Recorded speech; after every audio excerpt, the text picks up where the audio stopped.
Kom ons bid saam. Here, vanoggend is dit weer 'n voorreg wat ons het om by mekaar te kom as kinders van God. Here, om meer te leer van U, om U te aanbid, om eer te bring aan U. Here, ek dink nie ons besef altyd wat 'n voorreg ons het om deel te kan wees van 'n gemeenskap van heiliges nie. Here, elke week vra ek dat U U woorde moet seën, maar vanoggend, Here, wil ek werklik U smeek, seën U woorde vanoggend, Here. Want vanoggend, die gedeelte wat ons gaan bespreek,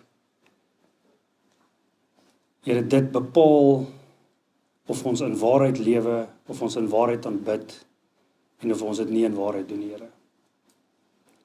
Here, gaan met my asseblief, gee my die wysheid en die insig, dat ek die woorde reg sal gebruik, sodat U alleen verheerlik sal word. Amen.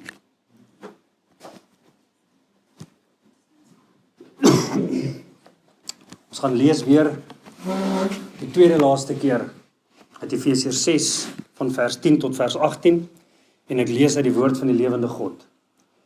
Eindelik, my broeders, word kragtig in die Here en in die krag van sy sterkte.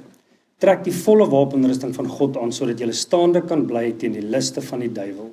Want ons wortelstryd is nie teen vlees en bloed nie, maar teen die owerhede, teen die magte, teen die wêreldheersers van die duisternis van hierdie eeu, teen die bose geeste in die lig. Daarom, neem die volle wapenrusting van God op, sodat julle weerstand kan bied in die dag van onheil, en nadat julle alles volbring het, staande kan bly. Staan dan vas, julle lendene met die waarheid omgord, met die borswapen van die geregtigheid aan, en as skoene aan julle voete, die bereidheid vir die evangelie van vrede. Behalwe dit alles, neem die skild van die geloof op, waarmee julle al die vuurige pyle van die bose sal kan uitblus, en neem aan die helm van verlossing, en die swaard van die Gees, dit is die woord van God. Terwyl julle met alle gebed en smeking by elke geleentheid bid in die Gees, en juis daartoe waak met alle volharding en smeking vir al die heiliges. Tot sover. So die wapenrusting van God bestaan uit 6 stukke toerusting uit. Dis die beld van waarheid, wat kommitment aan God en aan die waarheid van God is. Dan is dit die borswapen van geregtigheid, wat 'n heilige lewenstyl is. Dan is dit die skoene van vrede, die vertroue dat jy in 'n vredesverhouding met God is. Die skild van geloof, sodat jy die leuns van die vyand kan identifiseer en dit dan nie glo nie. Die helm van verlossing, dit is die hoop waarmee ons lewe op eendag 'n lewe sonder enige sonde. En dan kom ons vandag by die swaard.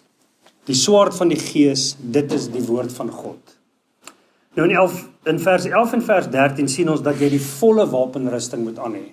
Nie gedeeltes nie, nie net 1 of 2 of 3 gedeeltes nie, nie net 5 nie, maar die volle wapenrusting van God.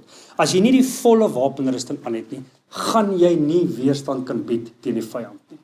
Dit is net hoe God dit ontwerp het. Dan het ons ook gesien dat die vuurige pyle van die vyand is leuns.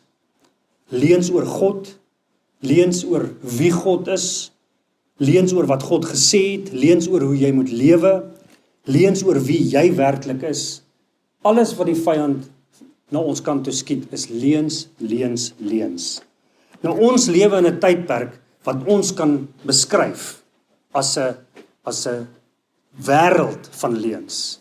Met social media is ons met almal in kontak reg oor die wêreld.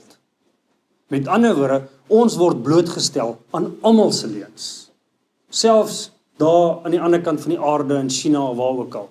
As iemand daar op social media ietsie sit, in Engels dat jy dit kan verstaan ten minste, en dis leuns, dan word jy blootgestel daaraan. Met ander woorde, almal van ons word blootgestel aan Openbaring 12 vers 9. Kan julle onthou wat staan daar? En die groot draak is neergewerp, die ou slang wat genoem word duiwel en Satan, wat die hele wêreld verlei. Ons lewe nou daar. Ons lewe nou in die tydperk waar die hele wêreld verlei word. Ons word verlei weg van God af. En die realiteit van die saak is, Satan gebruik jou om jouself weg te lei van God af. Satan gebruik jou begeertes en jou behoeftes en jou liste om jou weg te rokkel van God af. Lust of the flesh, lust of the eyes, pride of life. Ons lewe in 'n tydperk waar alles oor my gaan. Dit wat ek wil hê, my ervarings, my begeertes, en dan die ergste van alles is, die leuen van vandag is, my waarheid is my waarheid. En jy kan nie vir my sê ek is verkeerd nie.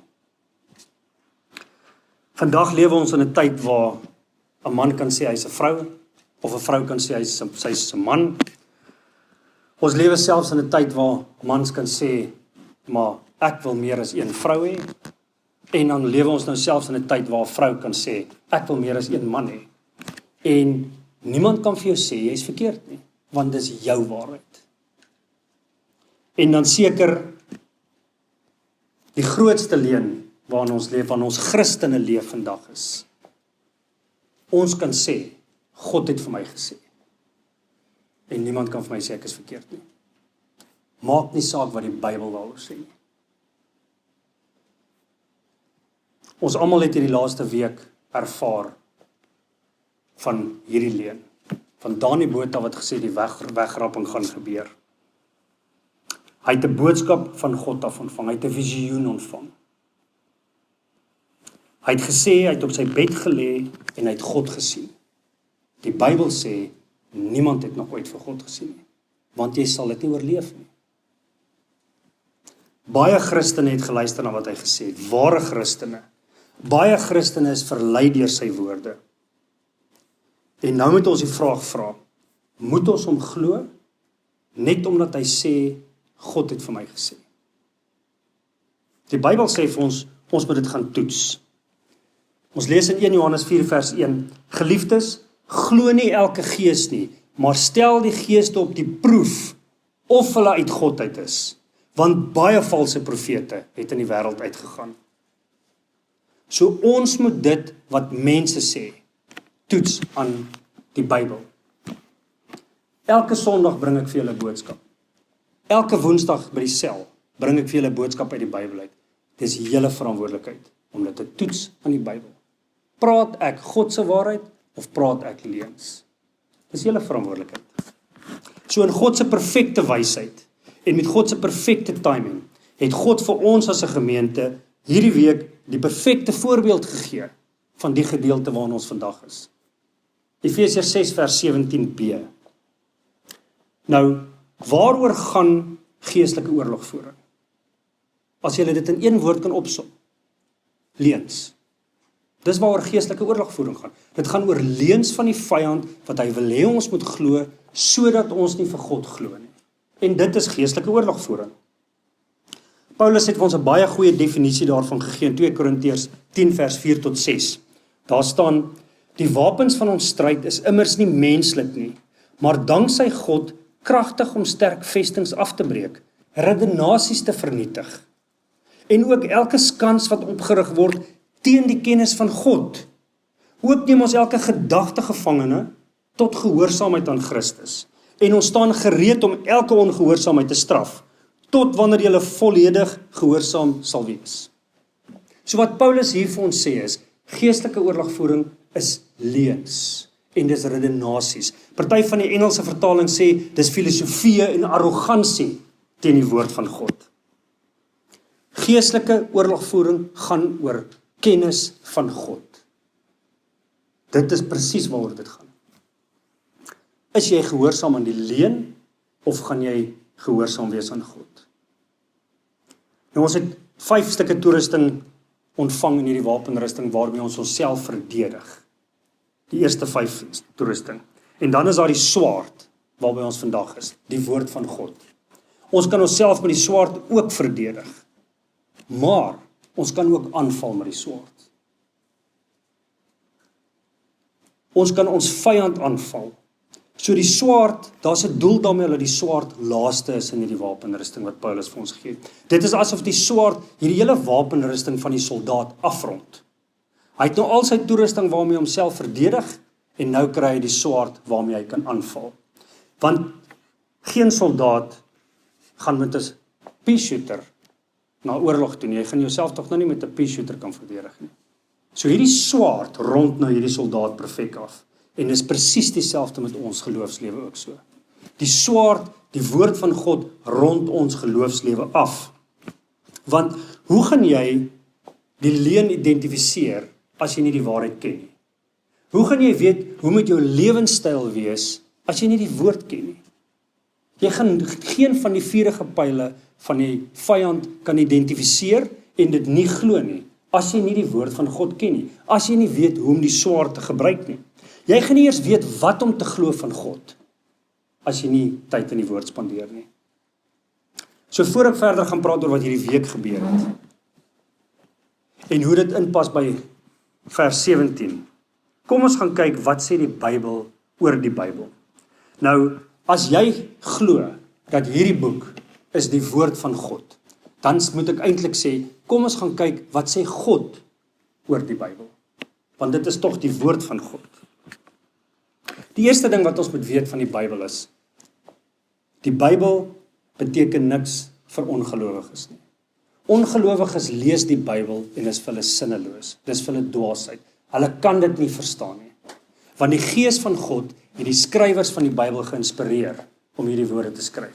En die Gees van God moet binne in jou wees om hierdie woorde vir jou duidelik te maak en dit oop te breek. So dis die eerste belangrike ding. En in 1 Korintiërs 2 staan dit so, van vers 14 tot 16. Die natuurlike mens kan nie hierdie waarhede toeëien wat van die Gees van God kom nie. Dit klink vir hulle onsinnig. Hulle kan dit nie verstaan nie, want hierdie dinge moet vanuit 'n geestelike perspektief verstaan word. Ons in wie die Gees is, verstaan al hierdie dinge, maar ander kan ons glad nie verstaan nie. Hoe kan hulle ook? Want wie kan verstaan wat die Here dink? Wie kan hom raad gee? Ons kan hierdie dinge egter verstaan, want ons is ingestel om soos Christus te dink. Die Engelse vertaling sê, we've got the mind of Christ. En dit is hoekom dit vir ons sin maak. Die Bybel is deur die Gees gegee, sodat ons die Gees kan verstaan.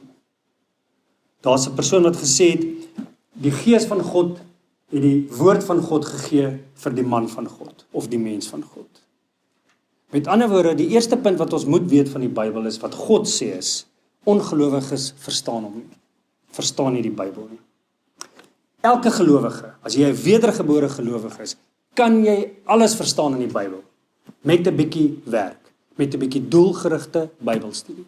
En om 'n bietjie effort in te sit om die konteks en alles te verstaan. Jy kan alles verstaan wat in die Bybel staan. So wat sê God dan oor die Bybel? God sê, die Bybel is onfeilbaar. Dit beteken dat die Bybel sonder foute is, dit is perfek en daar's geen teenstrydigheid in die woord van God nie.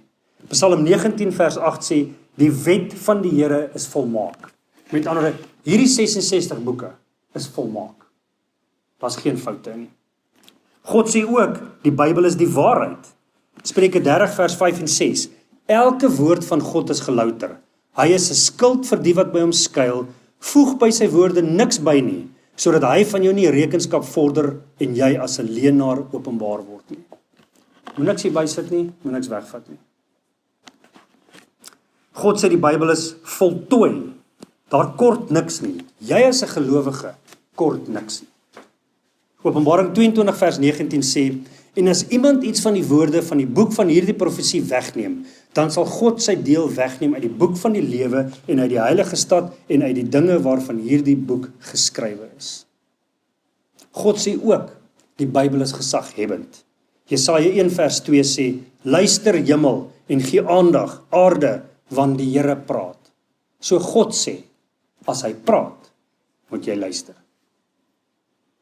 God sê ook, die Bybel is voldoende. 2 Timoteus 3 vers 15 sê, dat hierdie Bybel wys is om jou tot redding te bring. En dan sê dit in vers 16 en 17, die hele skrif is deur God ingegee en is nuttig tot lering, tot weerlegging, tot teregwysing, tot onderwysing in die geregtigheid, sodat die mens van God volkome kan wees, vir elke goeie werk toegerus. Jy kort niks vir jou geloofslewe buite hierdie boek nie. Dan sê God ook, die Bybel is effektief. Jesaja 55 vers 11. So sal my woord wees wat uit my mond uitgaan. Dit sal nie leeg na my terugkeer nie, maar doen wat my behaag en voorspoedig wees in alles waartoe ek dit stuur. Met ander woorde, daar gaan nie 'n dag verby wat God se woord verkondig word, wat dit nie vir iemand iets beteken nie. In ons groep, elke keer wat ons bymekaar kom en die woord van God word gepreek, sal dit vir iemand iets beteken. Dit sal nooit gebeur dat ons hier uitstap en hierdie woord het vir niemand niks beteken nie. Nooit nie. Dis 'n belofte van God. God sê ook dat die woord van God is goddelik geïnspireer. 2 Petrus 1 vers 20 en 21 sê, terwyl julle veral dit moet weet, dat geen profesie van die skrif 'n saak van eie uitlegging is nie, want geen profesie is ooit deur die wil van 'n mens voortgebring nie, maar deur die Heilige Gees gedrewe het die heilige mense van God gespreek. Die Bybel getuig van homself dat hy onfeilbaar is, dat dit die waarheid is, die Bybel is voltooi, die Bybel is gesaghebend, die Bybel is voldoende en die Bybel is effektief en die Bybel is deur God geïnspireer. So dit is wat die Bybel oor homself sê, dit is wat God oor die Bybel sê. Een Bybelkommentator skryf, as jy vir die Bybel luister, wys dit, jy's 'n kind van God. En as jy nie vir die Bybel luister nie, dan wys dit jy is nie 'n kind van God nie. So eenvoudig soos dit. So wat beteken die Bybel dan vir ons as gelowiges?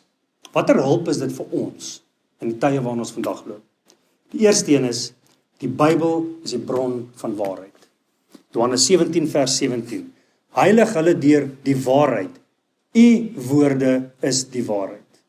Die Bybel is die waarheid. Die Bybel is die waarheid oor die lewe, die Bybel is die waarheid oor die dood, die Bybel is die waarheid oor die hemel en oor die hel, die Bybel is die waarheid oor die ewigheid, oor die mens, oor huwelike, oor kinders en oor ou mense.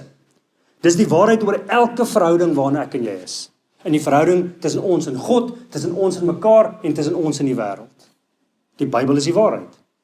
Die Bybel is die bron van waarheid. Wanneer dit by ons geloof kom, is daar net een bron en dis die woord van God. Alles wat belangrik is, wat ek en jy moet weet oor ons geloofslewe, is hier en is die waarheid. Alle morele standaarde staan in die woord van God. Nou kan julle 'n idee begin kry hoekom ongelowiges nie van die Bybel hou nie. Want die Bybel spreek hulle aan. Die Bybel spreek hulle lewenstyl aan.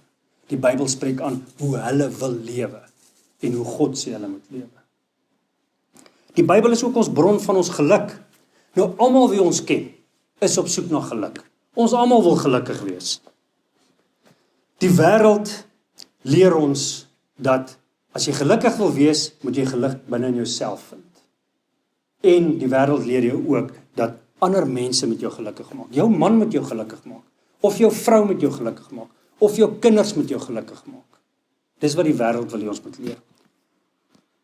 Die Bybel sê, die Bybel gaan jou gelukkig maak. Met ander woorde, God gaan jou gelukkig maak. Hoor wat staan Psalm 1 vers 1 en 2. Gelukkig is die mens wat nie na die raad van goddeloses volg nie, nie op die pad van sondaars gaan staan nie, en nie in die byeenkoms van spotters sit nie, maar wat vreugde vind in die wet van die Here en sy wet dag en nag mymerend prewel. Spandeer jou tyd in hierdie boek, dan gaan jy gelukkig wees. Jesus sê in Lukas 11 vers 28, ja, maar waarlik gelukkig is hulle wat die woord van God hoor en dit onderhou. So jy moet actually gehoorsaam ook wees. Spreuke 8 vers 34, gelukkig is die mens wat na my luister, deur dag na dag by my deure te waak, by die kusyne van my ingange wag te hou. Spandeer tyd in die woord en wees gehoorsaam. Die Bybel is ook die bron van jou geestelike groei. 1 Petrus 2 vers 2 en 3. En smag soos pasgebore babaatjies na die suiwer geestelike melk, sodat julle daardeur kan groei met die oog op julle verlossing, nou dat julle die goedheid van die Here gesmaak het. Slegs die Bybel gaan jou help om geestelik te groei. Niks anders nie. As jy in 'n kerk is waar die Bybel nie gepreek word nie, sal jy nie geestelik groei nie.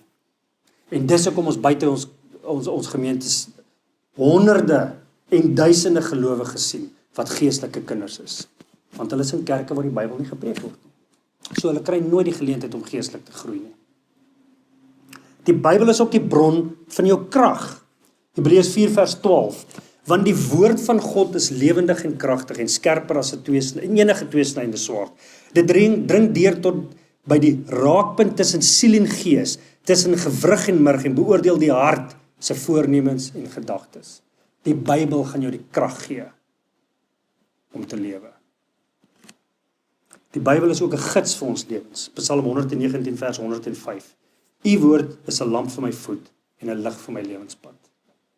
En die Bybel bemoedig ons. Romeine 15 vers 4. Alles wat vroeër opgeteken is tog vir ons tot lering opgeteken, sodat ons hoop kan hê deur die volharding en die bemoediging wat ons uit die skrif ontvang. Die Bybel rus ons toe om goeie werke te doen. Ons het reeds 2 Timoteus 3 vers 16 en 17 gelees, maar ek wil dit weer lees. Die hele skrif is deur God ingegee en is nuttig tot lering, tot weerlegging, tot regwysing, tot onderwysing in die geregtigheid, sodat die mens van God volkome kan wees vir elke goeie volkome werk toegerus. Die Bybel rus jou toe. Die Bybel is die bron van oorwinning oor die vyand. En dis die gedeelte wat ons die laaste 6, 7, 8 weke in is. Efesiërs 6 vers 10 tot 8, die wapenrusting. Jy kan oorwinning oor die vyand behaal. Jy kan. En dan laaste, die Bybel sê vir ons hoe God met ons gaan praat. Hoe God homself aan ons openbaar en hoe ons kan verwag dat God met ons gaan praat. Hebreërs 1 vers 1 en 2 sê, nadat God baie keer en op baie maniere in die ou tyd gespreek het tot die vaders deur die profete, het hy in hierdie laaste dae tot ons gespreek deur die Seun, wat hy as erfgenaam van alles aangestel het, deur wie hy ook die wêreld gemaak het. Hoe praat God nou met ons? Deur sy Seun. En waar het ons kontak met sy Seun? In sy woord. Johannes 1 vers 1. In die begin was die woord, en die woord was by God, en die woord was God. Dis hoe God met ons praat. Die woord. Dan kan ons ook kyk weer na 2 Timoteus 3 vers 16 en 17, wat God sê, dat die skrif voldoende is. Met ander woorde, God het geen rede om met my en jou te praat nie. God het geen rede om vir jou te sê, ek gaan kom nie. Of jy moet dit doen of dat doen, of enigiets. God het geen rede om dit vir jou te sê nie. Want God het vir ons 'n voldoende skrif gegee. Dit sê God. En dan kan ons kyk na 2 Petrus 1 vers 16 en 17. Want ons het die kunstige verdigte fabels nagevolg toe ons julle die krag en koms van ons Here Jesus Christus bekend gemaak het nie. Maar ons was aanskouers van sy majesteit. Want hy het van God die Vader eer en heerlikheid ontvang, toe hierdie stem uit die luisterryke heerlikheid tot hom gekom het. Dit is my geliefde seun, in wie ek welbehaag het. En hierdie stem het ons uit die hemel hoor kom, toe ons saam met hom op die heilige berg was. En ons het die profetiese woord wat baie vas is, waarop julle tog moet ag gee, soos op 'n lamp wat in 'n donker plek skyn, totdat die dag aanbreek en die môrester opgaan in julle harte. So weet julle wat sê Petrus hier? Hy en Johannes en Jakobus was op die berg gewees saam met Jesus. Hulle het Jesus gesien in sy verheerlikte liggaam. Hulle het vir Moses en Elia gesien. Petrus wou sommer begin huisies bou, slaapplek bou vir Elia en Elisa. Hulle het God se stem gehoor, wat God gesê het, dit is my geliefde seun in wie ek welbehaag. Hulle het gehoor, hulle het hierdie ongelooflike ervaring gewees. En dan sê hy, maar julle het 'n meer vaste woord. Die Engels sê, more sure word. So wat hy hier vir ons sê, geen mense ervaring is groter as die woord nie. Het meer autoriteit bo die woord nie. Geen ervaring nie, geen visioen nie, geen droom nie, want wat se ervaring of droom kan ek en jy hê, as wat hulle actually gehad het? Niks nie. Weet julle hoekom kan ons dit sê? Want dis die waarheid gewees. Daar was ooggetuies gewees. Daar was ander mense gewees wat dit ook gesien het en gehoor het. Wanneer mense vandag drome en visioene en al hierdie goeters het, nê, is hulle alleen. Altyd alleen. Hoor hoe die 2020 vertaling hierdie vers vertaal. En daarom beskik ons oor die profetiese woord wat nog vaster staan. Julle doen die regte ding as julle daarop fokus. Hierop, fokus op die woord. En dis hier waar gelowiges mislei word. Dis hier waar selfs van ons mislei word soms. Dis hier waar Satan ons vang met sy leuns. En onthou nou, ek praat nou net van gelowiges. Ek praat nie van ongelowiges nie. Ons is nie gebodder met hulle nie. Ek praat van gelowiges word hier gevang deur Satan se leuns. Want ons wil altyd meer hê. Ons wil, selfs as gelowiges wil ons meer hê en meer. Hierdie boek is nie vir ons genoeg nie. Selfs Jesus, die seun van God, toe Satan hom verlei, wat het hy vir hom gesê? Het hy gesê, maar God het vir my gesê? Nee, dit is geskrywe. Dit is geskrywe, dit is geskrywe. So selfs Jesus het verwys na dit wat geskryf is. In 1 Korintiërs 4 is Paulus besig om te skryf oor die mense wat dink hulle is beter as ander mense, en hy skryf oor die verhouding tussen die apostels en die gemeente, en hoor wat skryf hy vir hulle in vers 6. Hierdie dinge, broers, het ek om julle onthaalwe op myself en Apollos van toepassing gemaak, sodat julle deur ons kan leer, hoor nou hier, om julle nie te verhef bo wat geskryf is nie. Sodat niemand homself belangrik sal ag, omdat hy vir die een is en nie vir die ander nie. Hoor julle wat skryf hy? Moet julle nie verhef bo dit wat geskryf is nie. Wat is geskryf? Die 66 boeke van die Bybel. So selfs Paulus het homself onderwerp daaraan. Hou by dit wat geskryf is, dan kan jy nie verlei word nie. Die swaard van die Gees is die woord van God. Dit is hoekom ons in hierdie gemeente die woord van God preek. Vers vir vers. My opinie oor wat hier binne staan, beteken niks nie. En jou opinie van wat binne in hierdie woord staan, beteken ook niks nie. Daar's een ding wat God uitgelos het uit die Bybel uit. En dis my en jou opinie. En daar's 'n rede daarvoor. Die woord is ons enigste autoriteit. Die laaste brief wat Paulus aan Timoteus geskryf het, net voordat Paulus doodgemaak is. Hy skryf in 2 Timoteus 4 vers 1 en 2. Ek besweer jou dan, voor God en die Here Jesus Christus, wat die lewende en die dode sal oordeel by sy verskyning en sy koninkryk. Verkondig die woord. Hou aan tydig en ontydig. Weerlê, bestraf, vermaan in alle lankmoedigheid en lering. Paulus het 'n dringendheid hierso. Hy sê vir Paulus, en eintlik sê hy vir elke leraar op hierdie aarde, van alle tye, ek besweer jou voor God, verkondig die woord. Binne seisoen, buite seisoen. Weet julle wat beteken binne seisoen en buite seisoen? Altyd. Oggend, middag, aand. Dag en nag, 7 dae 'n week, 12 maande 'n jaar, verkondig die woord. En dit bring my terug na dit wat die week gebeur het.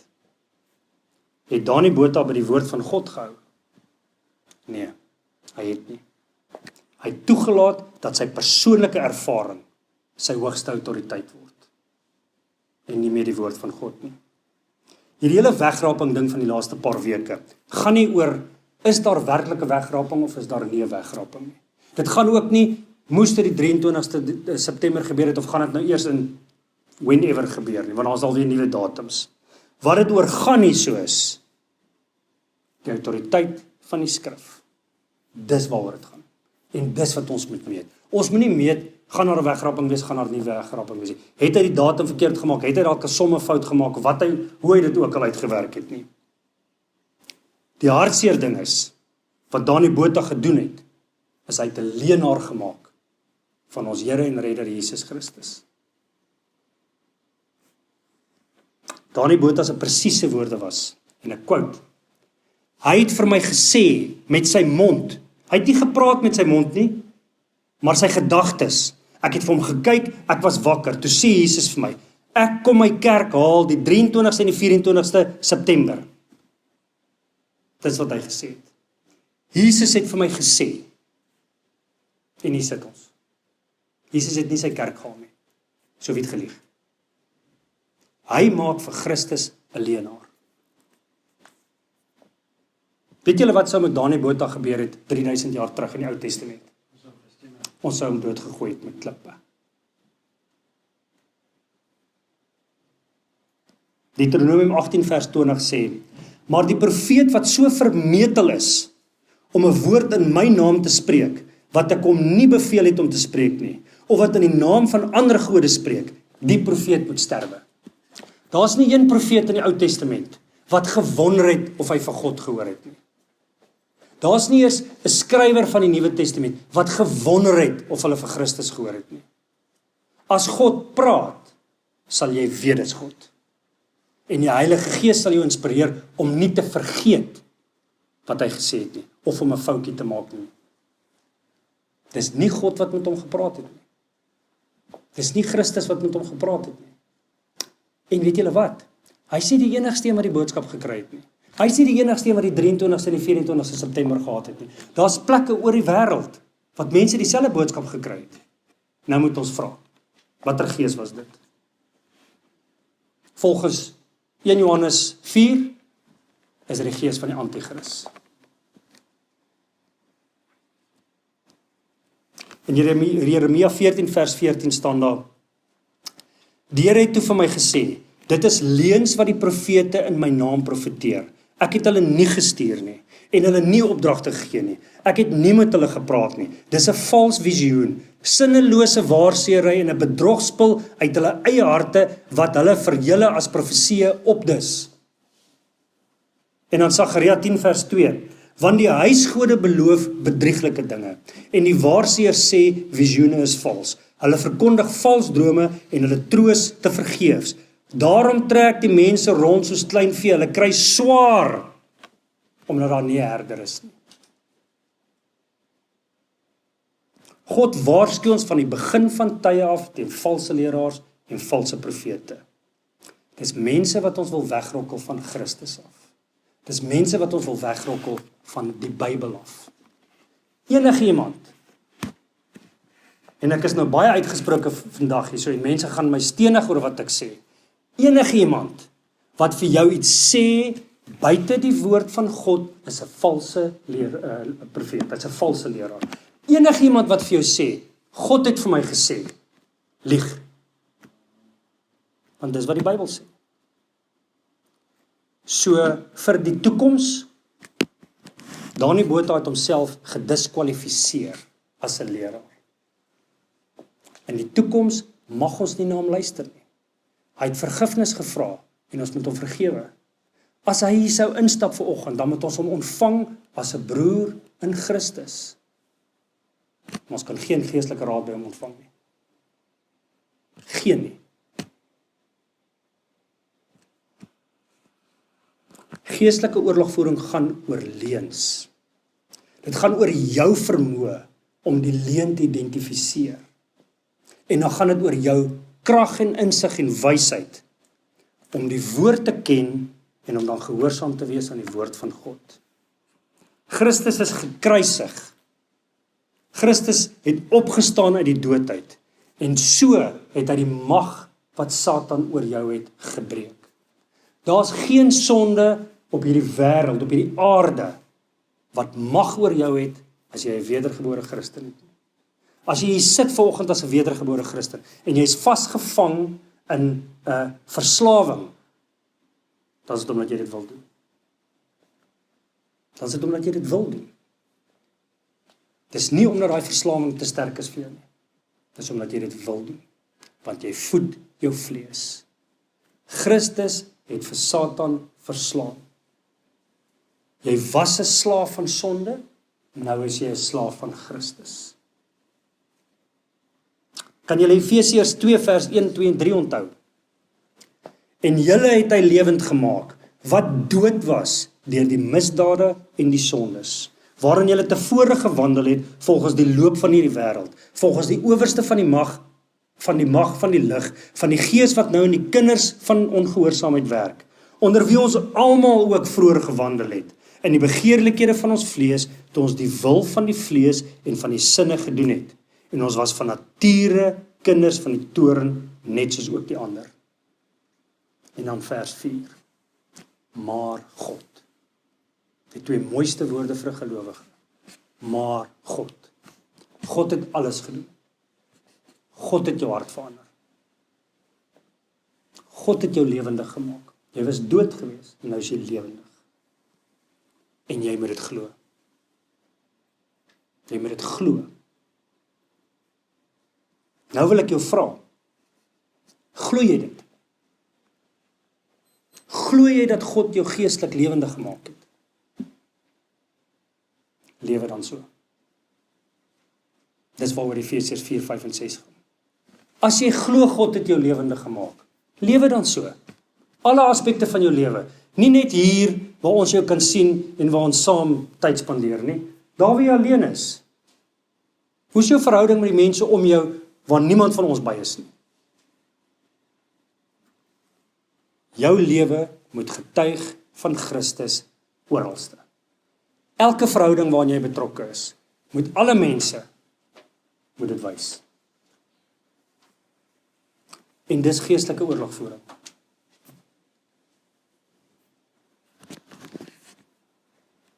Ons word blootgestel aan baie leuns. Baie leuns. Daar's 'n bekende persoon in Suid-Afrika wat 'n verslaafde was en toe het hy tot bekering gekom en sy vrou is nou 'n life coach en sy het ook 'n videoetjie gemaak. Genadiglik het sy die video verwyder. Maar toe sê sy in die video, wat as God vir Dani Botha die boodskap gegee het om ons net wakker te maak? Wat as God dit gedoen het net om ons kassies bietjie te skud? Wat as, sy het die woord wat as seker 20 keer gebruik. Ons as gelowiges lewe nie 'n lewe van wat as nie. Ons hoef nie te wonder nie. Ons hoef nie te vra wat as nie. Ons moet sê, ons weet. Ons weet wat is die waarheid. Dis alles hierin geskrywe. Ons hoef nie te wonder nie. Ek en jy as wedergebore Christene hoef nooit te wonder nie. Want die woord van God is voldoende, die woord van God is die waarheid, die woord van God is heilig. Dis al wat ons nodig het. Daar's nog 2 wapens wat God vir ons gegee het in hierdie wapenrusting. En meeste mense kyk dit mis. Meeste mense kyk dit mis. En daai wapens is gebed en mekaar. En dis vers 18. Volgende week gaan ons kyk, hoe pas die wapenrusting by mekaar en hoe bring ons gebed en medegelowiges uit. Kom ons bid saam.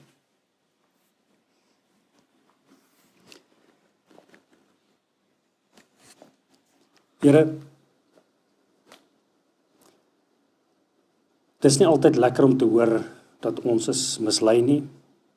Dis ook nie lekker om te hoor dat iemand wat ons ken deur musiek wat al 30 jaar deel is van die Afrikaanse Christenkringe, dat daai persoon ons mislei het nie, Here, doelbewus of ondoelbewus. Here, dit voel vir ons bietjie persoonlik hierdie hele wegraping ding, omdat dit 'n naam is wat ons almal ken. Here, maar genadiglik het ons u woord. Genadiglik weet ons wat is die waarheid, Here. Here, ek wil vanoggend vir u vra met elkeen van ons te wees dat ons hierdie woord sal vasmaak. Here, dat ons nie sal twyfel oor u woord nie, Here. Here, ek wil vanoggend vir u vra, gee vir elkeen wat hier is vanoggend 'n liefde vir u woord, Here. Dit is so belangrik. Ons kan nie ons geloofslewe lei sonder die woord van God nie. Here, in die tye waarin ons lewe, daar's so baie leuns. Daar's so baie misleiding. Daar's so baie mense wat sê, Here, Here, maar u ken hulle nie. Here, ek wil weer vanoggend vir u vra, gebruik ons gemeente in hierdie donker omgewing, Here. Gebruik ons gemeente om u te verheerlik, Here. Maak nie saak hoe nie. Here, ons glo u, ons vertrou u, Here, en ons plaas ons lewens onder u autoriteit. Dankie dat u dit in ons harte wakker gemaak het, Here. Dankie dat ons die geleentheid het om die waarheid te hoor. Seën die eie woorde in ons harte asseblief, Here, sodat U verheerlik kan word deur ons lewens, Here, nie net hier by die kerk nie, maar daar waar ons in verhoudings is by ons huise, ons verhoudings met ons werksmense, ons verhoudings met ons mans en met ons vrouens, met ons kinders, Here, met ons familie, met ons vriende en selfs met vreemdelinge, Here. Here, gaan met ons, laat ons U verheerlik selfs voor ongelowiges. Here, want U alleen is waardig. U alleen is heilig. U alleen verdien om verheerlik te word. Ek vra U al hierdie dinge in die wonderlike seun Jesus Christus se naam. Amen.